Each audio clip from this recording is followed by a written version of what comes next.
সুপ্রিয় দর্শক মণ্ডলী, আরসিটিভি আয়োজিত ডক্টর স্টক অনুষ্ঠানে আপনাদেরকে সবাইকে স্বাগত। আমি doctor A K M. Rashidul Kadir ribbon, indoor medical officer, Rangpur community medical college এবং হাসপাতাল। আজকে আমাদের সাথে বিশেষ অতিথি হিসেবে উপস্থিত আছেন doctor Samiur Rahman Bappi, registrar ICU বিভাগ, রংপুর কমিউনিটি মেডিকেল কলেজ এবং হাসপাতাল। স্যার, স্বাগত। ধন্যবাদ রিবন। দর্শক মণ্ডলী, আজকে আমাদের আলোচনার বিষয় আইসিইউ। স্যার, আপনার কাছে আমার প্রথম কোশ্চেন থাকবে, আইসিইউ বলতে কি বুঝি? আইসিইউ বলতে আমরা ইন্টেনসিভ কেয়ার ইউনিটকে বুঝি, তার বাংলা নিবিড় পরিচর্যা কেন্দ্র। এটা একটি হাসপাতালের বিশেষ ইউনিট, যেটা অন্যান্য ওয়ার্ড বা কেবিন থেকে সম্পূর্ণ আলাদা। এখানে সাধারণত ক্রিটিক্যাল ইল পেশেন্টগুলোই আইসিইউতে ভর্তি হয়ে থাকে। ধন্যবাদ স্যার। স্যার, পরবর্তী কোশ্চেন থাকবে, আইসিইউতে আমরা কোন কোন ধরনের রোগীদের সেবা দিয়ে থাকি? ধন্যবাদ রিবন। আইসিইউতে সাধারণত আমরা ক্রিটিক্যাল ইল পেশেন্টগুলোকে সেবা দিয়ে থাকি।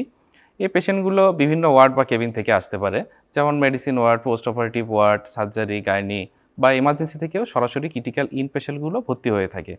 যেসব পেশেন্টগুলোকে নিবিড় পরিচর্যার প্রয়োজন, যেসব পেশেন্ট মাল্টি অর্গান ফেইলিওর থাকে বা যেসব পেশেন্টের লাইফ সাপোর্ট প্রয়োজন হয়, সেসব পেশেন্টগুলো আইসিইউতে সেবা পেয়ে থাকে।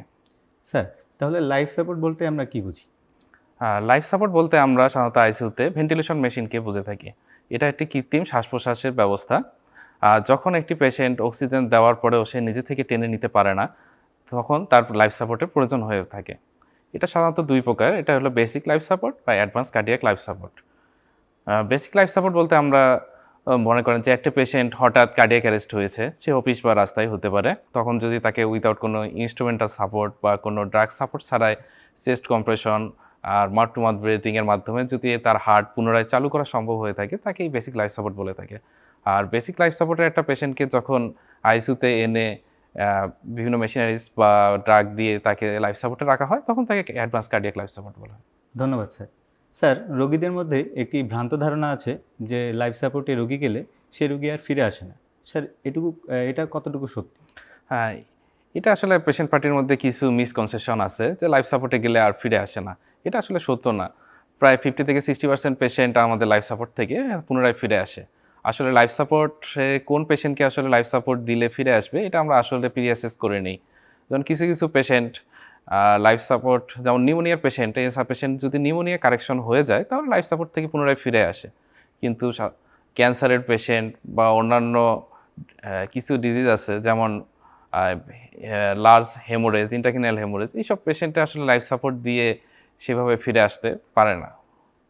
ধন্যবাদ স্যার।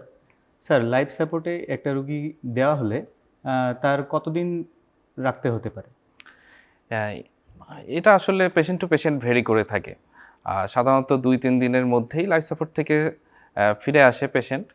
আর কিছু কিছু ক্ষেত্রে দীর্ঘ সময় প্রয়োজন পড়ে, যেমন গুলেনবারি সিনড্রোম বা আরটি এর পেশেন্ট, সেসব পেশেন্টকে দীর্ঘদিন রাখতে হয়। ধন্যবাদ স্যার আমাদের সাথে থাকার জন্য এবং আপনার মূল্যবান তথ্য দিয়ে আমাদের পাশে থাকার জন্য। ধন্যবাদ আজকে আমাকে এই অনুষ্ঠানে আমন্ত্রণ জানানোর জন্য। সুপ্রিয় দর্শক মণ্ডলী, আজকে আমরা এই প্রোগ্রামের শেষের দিকে চলে এসেছি। আপনাদেরকে সচেতন করার উদ্দেশ্যেই আরসিটিভির এই অনুষ্ঠান।